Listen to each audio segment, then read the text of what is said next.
This is Tim Bryce with my column titled, Our Growing Immigration Problem. First, let's state the obvious. There are two interpretations of our immigration problem. On the one hand, there are those who claim we should show compassion and allow the illegals to stay in our country. On the other, there are those families who came to America legally, took classes and tests to learn about the American system and its history, and took an oath denouncing their native countries and pledged allegiance to the United States. This group of people, which includes most Americans, believe in the rule of law and followed the rules for immigration. Interestingly, it is this group which is accused of lacking compassion. Nothing could be further from the truth. They just recognize the proper process to become a citizen, work hard to become one, and rightfully believe they have been spit in the face by illegal immigrants, with the message being, following the rule of law is for chumps. Those in favor of allowing illegals to stay will claim opponents are racist. They are also offended by the expression illegal immigrants, preferring instead the politically correct terms of unauthorized immigrant or undocumented immigrant. The expression anchor babies, denoting children of illegal immigrants born in this country, are also treated as politically incorrect. Such verbiage is a clever subterfuge to misdirect people from thinking of them as illegal. So we have people who want to observe the rule of law and those who want to craft a compromise, which inevitably is a refutation of our existing immigration laws. As an aside, the concept of sanctuary cities, whereby illegals are offered a safe haven from prosecution, is also an affront to our immigration laws.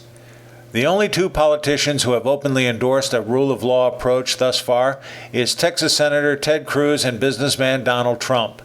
In Trump's case, he cites the precedent of Operation Wetback under the Eisenhower administration, which led to the deportation of a couple million illegal Mexican immigrants in the 1950s. Today, it is estimated there are over 26 million illegals in the country, maybe more, making deportation seem enormous. But the costs involved are pale in comparison to the benefits they receive in this country. To illustrate, a 2010 study found illegal aliens impose more than $113 billion per year in costs on the U.S. government at all levels and pay only $13.4 billion in taxes, creating an annual net fiscal deficit of almost $100 billion, which has to be paid by the U.S. taxpayer. Again, the compassionate claim such a deportation is not right. As President Obama said, that's not who we are as Americans. Speaker of the House Paul Ryan also appears unwilling to deport illegals. Further, former Florida Governor Jeb Bush said people coming here illegally is an act of love. Well, I'm not sure about love, but it certainly isn't legal. However, it appears Cruz and Trump are the only two candidates with the stomachs to make hard decisions. Everyone else wants to dodge the question and handle it like a hot potato.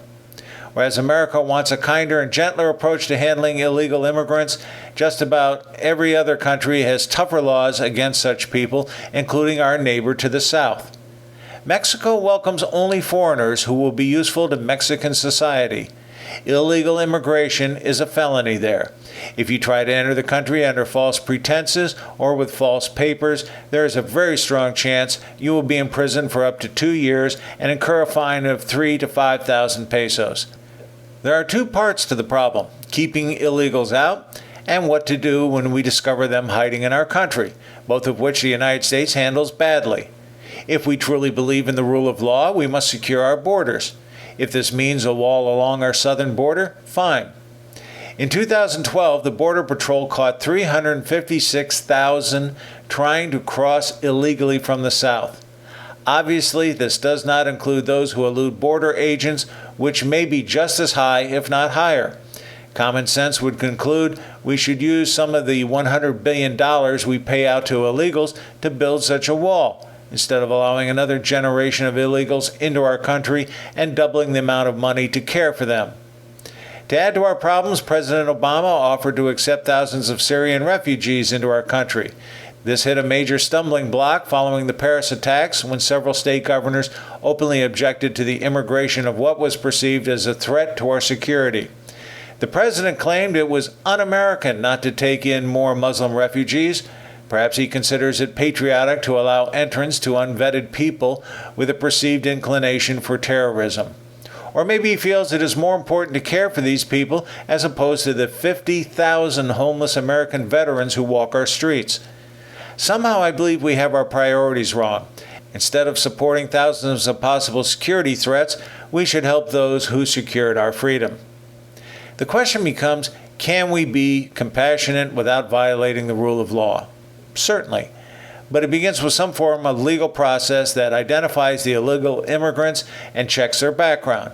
If they have any problems whatsoever, such as a criminal background, they should either be deported or jailed. A penalty of some kind should also be incurred for illegal immigration, thereby helping to pay for the benefits they have received.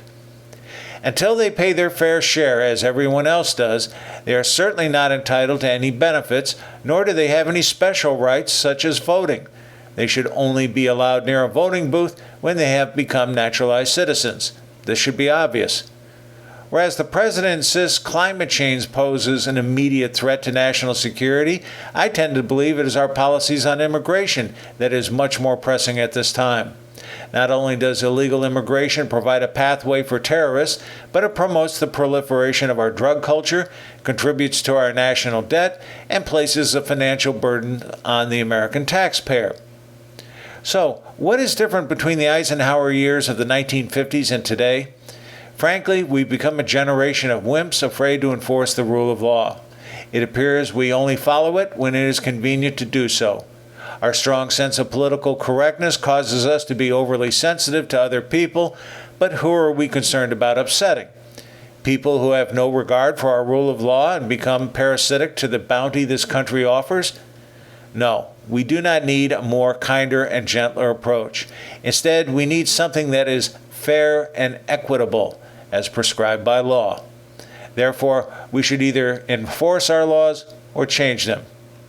When we become more concerned with how we will be perceived on the world stage as opposed to standing on principle, we will always have a serious problem with immigration. Friends, keep the faith. This is Tim Bryce in Palm Harbor, Florida. Follow me on the internet at timbryce.com.